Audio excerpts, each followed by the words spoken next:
Hello everyone and welcome to Holistic Healing with Deepshikha. Last few weeks have been, how do I describe them? Except saying that they've been blah. I'm at a loss of words to describe what last few weeks have been like. There's been so much that's been going on in my head, and if you were to ask me what, I wouldn't even have an answer. And I'm sure all of us have been through such episodes, and all of us can relate to whatever it is that I'm trying to say here.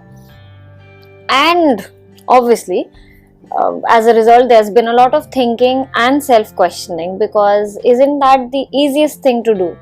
The moment we feel stuck or things seem to be a little difficult, or you feel that you've made a wrong choice or decision, you start to question everything about yourself and everything you have done till that point of time. So, I know, I've also been thinking about this a lot.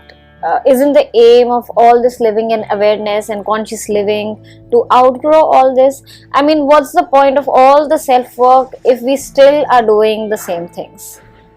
So, the first thing that I told myself in the midst of all this was, my dear heart, have a little patience. You're still learning to walk, so don't start looking to run even before you can walk properly. And while I have been this mess of emotions and thoughts in my head, I decided that why not speak about what I have come to understand about conscious living or living in awareness. To understand conscious living, we must first recognize that it goes beyond mere existence. It's about intentionally engaging with life, being present in the moment and making conscious choices that align with our values. And not just this, but also to recognize the patterns in our life, in our actions, to become aware of what in us needs healing or attention, and how we must take care of ourselves. Many people go through life on autopilot, constantly distracted by the past or the future. And to add to it, it is the various digital devices we have these days. Conscious living urges us to be fully present in the now.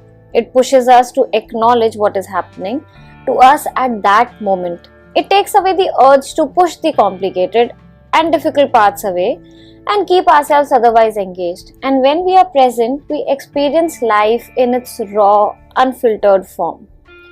But does it mean that all this leads to a highly exuberant life where you never make wrong choices or are always happy and nothing hurts you or makes you feel bad? Or is it that you don't get scared or have emotional reactions? No, because that would mean that we aren't human. Being humans is all about emotions, and it is also about experiencing these emotions, not becoming these emotions. So very recently I read this quote which said, and I'm going to read it verbatim, it's not about being happy all the time or being sure of all your choices. It's about knowing that life is precious, even when it's tough, that our days are meaningful, even when they feel like a fight. Like Bob Ross said, we don't make mistakes, just happy little accidents. It's learning to take what could have destroyed you and turn it into something that helps you grow, by Christopher Kirby. Reading this quote really changed how I was feeling at that particular moment. And I realized, yes, how true. I may be hurting, I may be feeling bad, but this time I was such a different person. Did this one incident make me forget about everything else I've been blessed with? Absolutely not. In fact, during this time, after of course the initial emotional days I had, I realized how loved I am. The manner in which I had the people in my life show up isn't something that can be put to words. And that showed me that there is always something to be grateful for. And if we can see that in every situation, even with the curtain of tears and puffy eyes affecting our vision, I think we'll be just fine. That is till we again have a lesson, test, experience thrown our way and we start all over again. Only this time armed with necessary tools to handle the situation. If you've heard my first episode, you will know what I'm talking about. And if not, then just look up the meaning of Una Lom on Google. That's exactly how this journey of self-awareness, healing looks like. So moving on, what are some practical steps to embrace conscious living? Most of these I've already spoken about in my previous episodes, so I will try to keep them short. Let's start with mindfulness. Mindfulness involves being aware of your thoughts, feelings, and sensations without judgment. It's a powerful tool for achieving consciousness. How can one be mindful? Well, it's very simple. While doing an activity, put your entire focus on that particular activity. Even for something as simple as drinking tea, just be present. Look at the tea, taste it, let it soothe you, instead of just gulping it down so as to be able to move on to the next task. Next is meditation. It can help us train our minds to focus on the present moment. It allows us to observe our thoughts and emotions rather than reacting to them impulsively. Another aspect of conscious living is self-awareness. This means understanding your values, beliefs, and how they influence your choices. It's about recognizing the connection between your actions and your inner self. Whenever you feel yourself reacting to a situation, just stop before saying anything or doing anything and ask yourself, why? Self-awareness is a journey of self-discovery, and it's not always easy. But by examining your values and aligning them to your actions, you are taking a significant step towards conscious living. Next, let's talk about intentionality. Now, this is something that I haven't ever spoken about.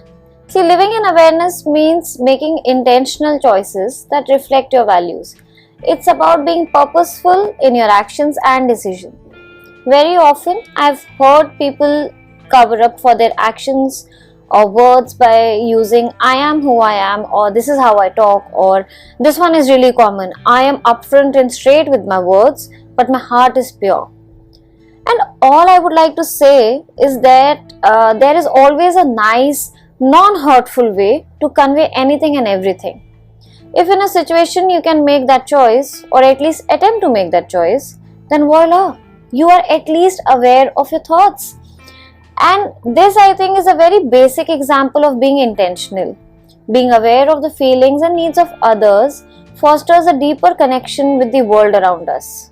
Empathy and compassion lead to more meaningful relationships and a greater sense of unity with humanity. They are essential components of living consciously. Another thing is to practice gratitude. Gratitude shifts your focus from what you lack to what you have, creating a more positive and mindful mindset. A small step, as starting a gratitude journal or simply taking a moment each day to reflect on the things you are grateful for, can have a profound impact on your awareness and overall well-being. And finally, conscious living involves embracing change and impermanence. Life is ever evolving, and by acknowledging this, we can better adapt to the unexpected twists and turns. Letting go of attachments to outcomes and embracing the journey helps us to accept change and become more resilient and open to the beauty of the present moment. And with this, I come to the end of this episode. Thank you for joining me today. I hope this episode has inspired you to embark on your journey of a conscious living. Remember, it's not about being perfect, it's about being present. Thank you.